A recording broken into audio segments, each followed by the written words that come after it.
ایک مسجد جو اللہ کی تعظیم کے لیے نہیں بلکہ اللہ اور اس کے رسول کے خلاف جنگ کے لیے بنائی گئی تھی. ایک مسجد لیکن نماز کے لیے نہیں, عبادت کا ایک مقام لیکن اللہ کی عبادت کے لیے نہیں. ایک ایسی مسجد جو عبادت کے لیے نہیں بغاوت کے لیے بنائی گئی تھی لیکن جو اللہ کے حکم سے خود ہی مٹی میں ملا دیا گیا. یہ صرف ایک دکھاوا تھا دوستی کا, لیکن اصل میں دشمن کی ایک چال تھی. یہ ایک وارننگ ہے ہر مسلمان کے لیے کہ کبھی کبھی وہ جو دوست دکھتے ہیں اصل میں سب سے بڑے دشمن ہوتے ہیں, اور ان کا ہتھیار نہ تلوار نہ فوج بلکہ ایک مسجد زرار. جی ہاں, یہ واقعہ ہوا تھا جب نبی محمد صلی اللہ علیہ وسلم کے دور میں دشمنوں نے ایک مسجد بنائی, مگر مقصد عبادت نہیں تھا بلکہ غداری کا ایک پلان تھا. یہ کہانی ہے مسجد زرار کی, ایک ایسی مسجد جو نقصان کا ذریعہ تھی. مسجد زرار ایک مسجد تھی جو حضرت محمد صلی اللہ علیہ وسلم کے دور میں مدینہ میں منافقین کے گروپ نے بنائی تھی. یہ منافقین ظاہر میں تو مسلمان ہونے کا دعویٰ کرتے تھے لیکن اندر سے اسلام اور مسلمانوں کے خلاف سازشوں میں مصروف تھے.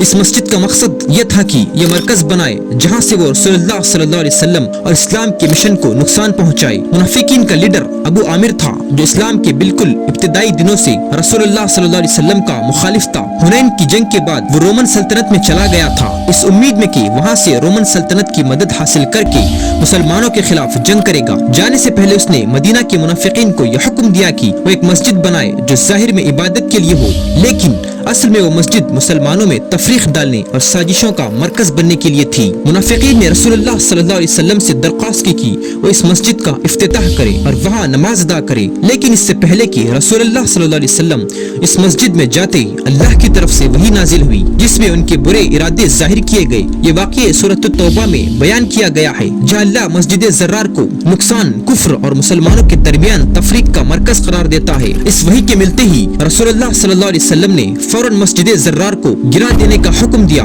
یہ مسجد آگ سے جلا دی گئی اور اس جگہ کو چھوڑ دیا گیا. یہ واقعہ اس لیے اہم ہے کیونکہ یہ دکھاتا ہے کہ اللہ مسلمانوں کو اندرونی دشمنوں اور سازشوں سے بچاتا ہے اور ان کا اصلی چہرہ ظاہر کر دیتا ہے. سورۃ التوبہ کی آیت یہ واضح کرتی ہے کہ ایک مسجد کا بنیاد تقوی اور اللہ کی خوشی پر ہونی چاہیے, اور مسجد زرار کو اس اصلی مسجد سے مقابلہ کرتے ہیں جو رسول اللہ صلی اللہ علیہ وسلم نے قباء میں بنائی تھی جو پہلے دن سے ہی تقوی پر مبنی تھی. منافقین کا پلان اب چھپ نہیں سکتا تھا. مسجد زرار کا خاتمہ ہو گیا اور یہ مسجد صرف ایک راکھ کا ڈھیر بن گئی جو یہ یاد دلاتا ہے کہ اسلام کے اندر غداری کرنے والے کبھی کامیابی حاصل نہیں کر سکتے. مسجد زرار کی کہانی صرف ایک پرانی داستان نہیں ہے, یہ ایک سبق ہے. یہ سبق کے دشمن ہمیشہ باہر سے نہیں کبھی کبھی اندر سے بھی ہو سکتا ہے. آج کے دور میں یہ کہانی ہمیں یہ سمجھاتی ہے کہ نیت کی کتنی اہمیت ہے. ہمارا ہر عمل چاہے وہ مسجد بنانا ہو بنا اچھی نیت کے کوئی فائدہ نہیں دیتا. جب ہم مسجد قباء کو دیکھتے ہیں یہ مضبوط ہے, ایک سچے ایمان کی نشانی ہے, لیکن مسجد زرار یہ اسی دن مٹ گئی جب اس کا مقصد غداری اور فریب تھا. یہ ہم سب کے لیے ایک یاد دہانی ہے. عبادت اور دین کے اعمال صرف ان نیتوں سے قبول ہوتی ہیں جو صرف اللہ کے لیے ہوتی ہیں کیونکہ اللہ دل کو دیکھتا ہے اور صرف خلوص والی نیت کا اجر دیتا ہے. دنیا کے ہر کونے میں مسلمانوں کے لیے مسجد اللہ کا گھر ہوتا ہے, عبادت کا مرکز,